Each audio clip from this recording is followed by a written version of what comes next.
ላይኖር ይችላል። የሚሰጣቸው ምላሽ ደግሞ እጅጉን በጣም የሚያሳዝናቸዋል። ከዚህ የተነሳ እኔ አሁን አንዳንድ ጊዜ እናቶችን ከጎዳና ላይ አንስቼ ሆቴል ልጃቸው ሲገባ ይሄ ሆቴል ለእኛ እንኳ አይፈቀድም ይከለከላል ማለት እንዴ በግምት ይዛቸው ስትገባ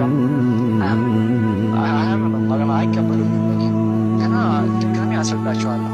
ያ ማለት መጀመሪያ ሲሄዱ የተባረሩበት ቤት ስለሆነ መጀመሪያ ሲሄዱ ከኋላ በኩል ሆነች ሩቶ አካባቢ ለሰ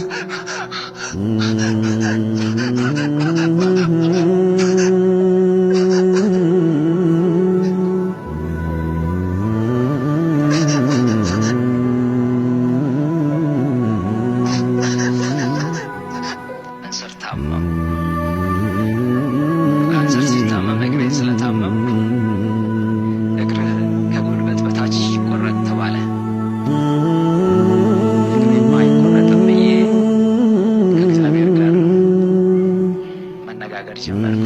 እንዲህ ብዬ እግዚአብሔር ጠየቅኩት፣ እግሬን የምትፈውስ ከሆነ እነዚህ እግሮቼ ቆሜ አንተን አገለግላለሁ አልኩት።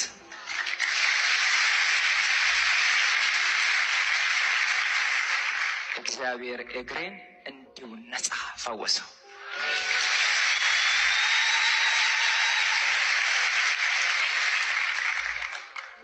የሚታይ ከሆነ ይታያል። እዚህ ጋር የጠባስ